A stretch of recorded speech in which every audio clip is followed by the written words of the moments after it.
Bonjour à tous et bienvenue dans cette nouvelle vidéo. Aujourd'hui, le book haul du mois de juin qui, comment dire, book haul de la honte, j'en sais rien. J'ai 16 ou 18 titres à vous montrer, 3 graphiques et du coup j'ai 4 e-books aussi avec, donc on va faire ça simple. On va vous faire les e-books en premier, comme ça c'est passé. Et après, j'ai toute ma pile sur le côté que je vais bien sûr vous montrer.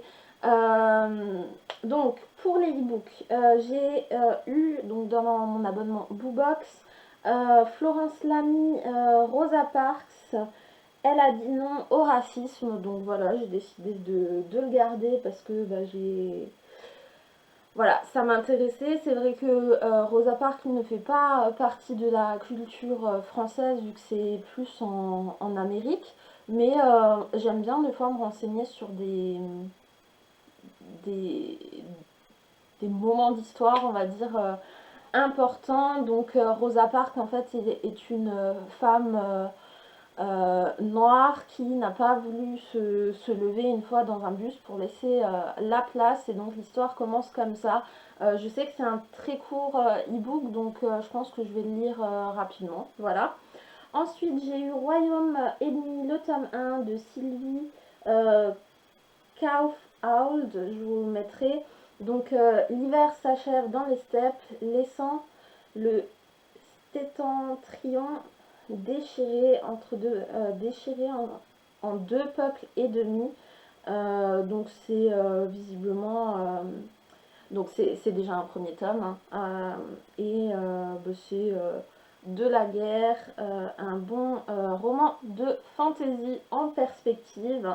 Et j'ai aussi eu, toujours dans mon abonnement Boobox, Point de fuite, donc qui est une lecture contemporaine avec la jeune Mona, qui est une lycéenne visiblement très lumineuse, qui a plein de chance enfin qui de base a plein de chance dans sa vie. Elle a une passion donc pour le dessin et elle aimerait bien en faire son futur métier, mais tout ne va pas se passer comme il faut. Pareil, je l'ai gardé parce qu'il avait l'air sympa. Et actuellement, enfin en tout cas quand je tourne la vidéo, il y a l'OP All Star, et du coup c'était hier ou avant-hier, je ne sais plus, vu que là je tourne le 1er juillet. Il y avait Calam de Paul Beorn que j'ai pris. Il me tente depuis longtemps. À la base, je l'avais mis dans ma wishlist papier, mais là à 1,99 € le e-book, j'avoue que j'ai pas su vraiment comment résister. Donc voilà. Là, c'est le point au niveau de tout ce qui est e-book. Voilà.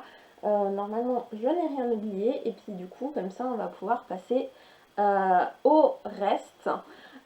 Donc, il faut savoir, je vais essayer de faire ça à peu près dans l'ordre, vu que ça sera déjà pas dans l'ordre d'achat, ça c'est sûr et certain. Donc j'ai fait une commande directement dans la maison d'édition Plume Blanche. Donc j'ai pris Alumnia, le tome 1, Mourir et mieux vivre de Tiffs. Il me tentait beaucoup, je l'avais pas forcément pris à la sortie, mais là il y avait une offre dédicace. Et en fait j'ai fait la commande pour ce bébé, donc qui est Les Aînés, le tome 1, le cycle corrompu de Serena Howell. Et alors, il faut savoir que aux éditions Plume Blanche, et encore là, ah si, on le voit, il y a du vernis sélectif, et franchement c'est trop beau. Si vous les commandez sur Amazon, il faut savoir que vous n'avez pas le vernis sélectif parce que c'est eux qui le reprennent. Et donc, si vous ne le savez pas, donc je suis une grande fan de Serena, en tout cas pour ce qu'elle propose sur Les Aînés. Là actuellement on est le 1er juillet, donc vous pouvez précommander le tome 2. J'organise d'ailleurs une lecture ou relecture, ça dépend où vous en êtes, de ce tome-ci. Moi ça sera personnellement une relecture pour la sortie en fait du tome 2 qui est le 3 août, et j'espère vraiment l'avoir le 3 août parce que le 4 je pars en vacances. Et voilà, enchaîner après avec le tome 2, sachant que cette année, je ne me ferai pas avoir. À la fin d'année, je commande le pack Plume Blanche pour avoir le tome 3. Voilà. Donc on prend mon addiction. Ensuite, j'ai pris Rosen de Laetitia Danaé, l'intégrale. Je l'avais en e-book, mais franchement, comme j'aime beaucoup l'autrice et ce qu'elle fait, et moi personnellement, c'est ma couverture préférée, celle-ci. Donc je me suis dit que voilà, j'avais plus d'excuses. Donc toujours chez Plume Blanche, hein, bien évidemment. L'histoire se déroule dans un monde de djinns et j'ai vraiment trop envie de découvrir et je me suis mis 2 livres en trop. Donc en fait j'ai 2 livres qui font pas partie de mon book haul, mais je ne sais pas pourquoi je les ai mis là. Ensuite j'ai commandé à la librairie Jeune Pousse, donc qui est une librairie je crois qui est que non physique, enfin voilà, boutique sur internet. Je crois pas qu'ils ont de point de vente directement. Et donc j'ai commandé Gemma de Audrey Wessendinger, voilà. Donc le speech c'est très simple, c'est pas de bras, pas de gemmes, ça donne vraiment trop envie. Et en plus l'envoi était très joli et je sais pas si vous le voyez à la caméra, mais si, il y a des petites paillettes dessus et tout est super joli. Il y a eu plein de goodies. J'ai fait un haul en photo sur Instagram si jamais. Le marque-page est de la même texture que les livres, enfin tout était très joli. Et je me suis dit, quitte à découvrir de nouvelles choses, donc j'ai pris les litanies de l'unique, le tome 1, les incarnations, les archives de la contrée de Lancelot Sablon, donc toujours à la librairie Jeune Pousse. Je précise qu'en fait c'est un regroupement d'auteurs indépendants et ça leur permet de faire une vitrine. Et juste il y a une phrase moi qui m'a donné envie, c'est dans une contrée unifiée par la force et opprimée par l'unique dogme, l'isolement et le gage de survie. Donc voilà, intriguée. Et j'ai pris la symphonie des pouvoirs, le tome 1, la mélodie du cœur de Mary Joyce Amoris. Voilà. J'étais intriguée notamment par la couverture à découvrir. Et Lilia est une jeune romancière française qui décide d'aller vivre de l'autre côté de l'Atlantique pour se rapprocher d'un petit orphelin, Owen, pour qui elle s'est prise d'affection.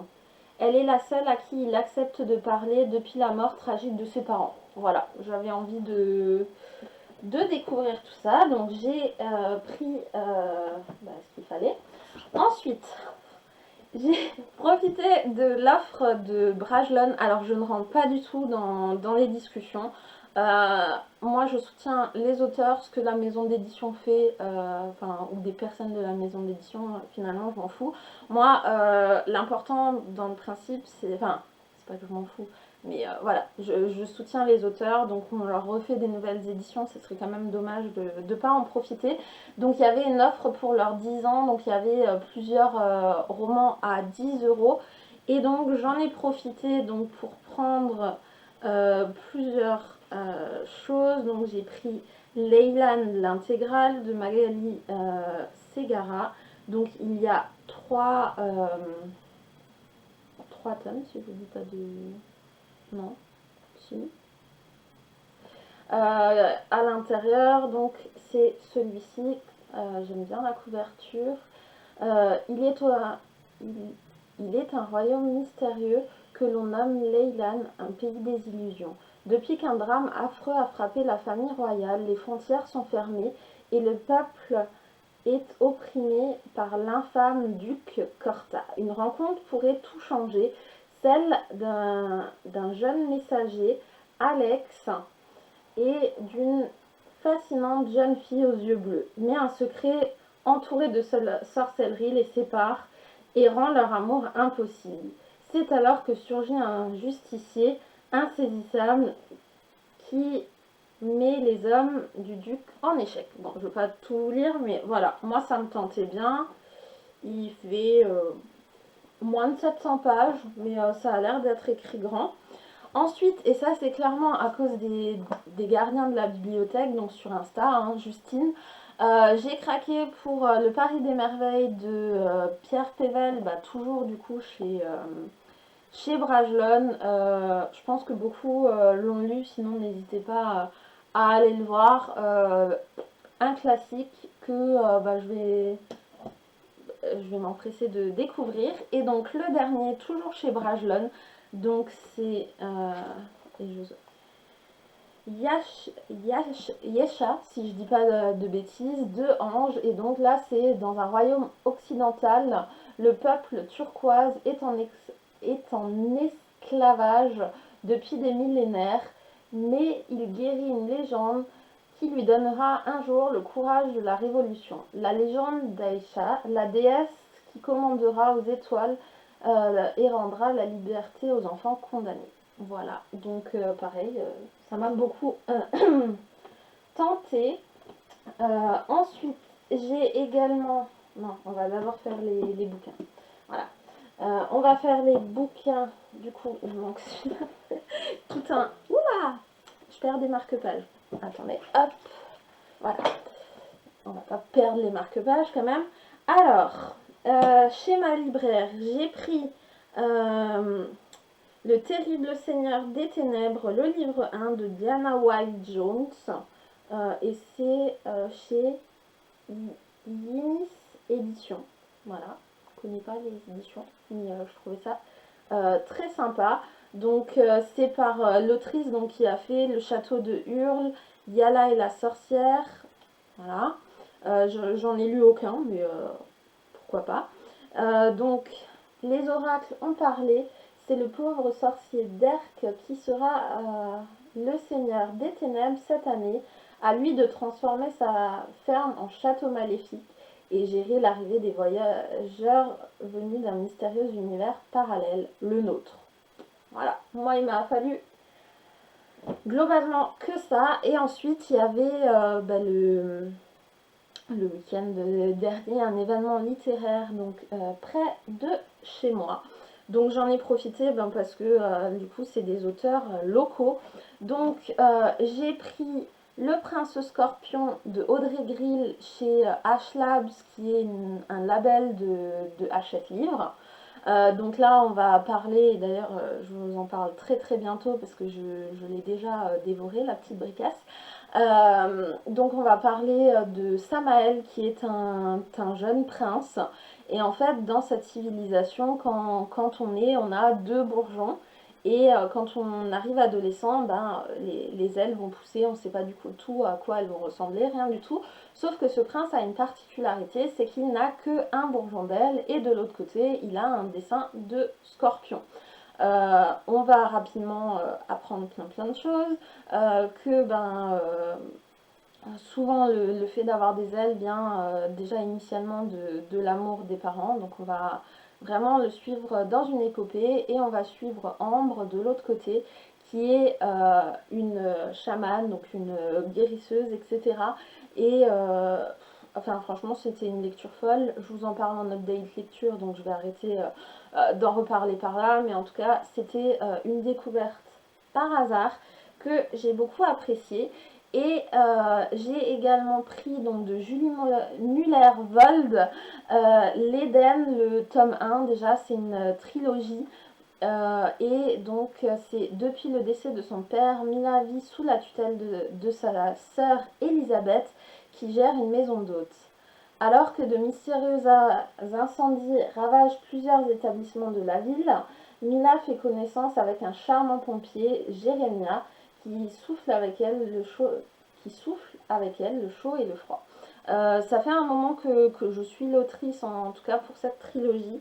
Donc clairement j'ai plus d'excuses, j'ai déjà le tome 1. Donc je vais prochainement m'y atteler. Et après, donc on a fait le tour de mes livres. Voilà, il y en a deux de moins parce que je sais pas ce que j'ai fait dedans. Donc toujours dans le salon là où j'étais, j'ai pu rencontrer un petit auteur de graphique donc qui est Tristan Pelletier, et c'est sa maison d'édition, donc qui est l'édition La Fille de la Lune avec Ondine et la Cérémonie des Fées. Et du coup, j'ai eu ma dédicace personnalisée en aquarelle directement sur le salon. Voilà, très joli, très mignon. À découvrir, je ne sais pas où on peut trouver les livres, mais en tout cas, j'ai été très contente et très heureuse de pouvoir rencontrer l'auteur et de pouvoir papoter avec lui. J'ai également pris, bon là c'était dans ma librairie, mais les artilleuses du coup de Pébel et William chez Drago. Voilà, à force d'en entendre parler, forcément je craque. Donc il va y passer prochainement. Donc moi c'est l'époque qui me plaît bien. Donc on verra ce que ça donne. Et j'essaye de me faire une collection. Et il s'avère que j'aime beaucoup ce que Benjamin Lacombe fait. Et du coup j'ai eu Bambi, donc chez Albin Michel, qui a été du coup écrit par Félix Salten et illustré par Benjamin Lacombe. Alors, en dehors de parler de la magnificence du livre, non mais si, les dessins, c'est juste splendide. Bon, il y a quand même de quoi lire, hein. Ça peut vous rassurer, c'est quand même des belles pages de texte. En plus, c'est pas écrit très très grand, mais j'aime beaucoup le travail de Benjamin Lacombe, donc écoutez, impatiente de découvrir. En tout cas, là, normalement, je n'ai rien oublié. La vidéo, je pense, est déjà assez longue pour un book haul. Je vous fais des gros bisous. N'oubliez pas un petit commentaire, un j'aime, ça fait toujours plaisir de pouvoir faire évoluer la chaîne, de voir que ça vous plaît, justement pour avoir l'envie de continuer à vous proposer des choses. Je vous fais un gros bisou et je vous souhaite, comme d'habitude, de très belles lectures. Au revoir!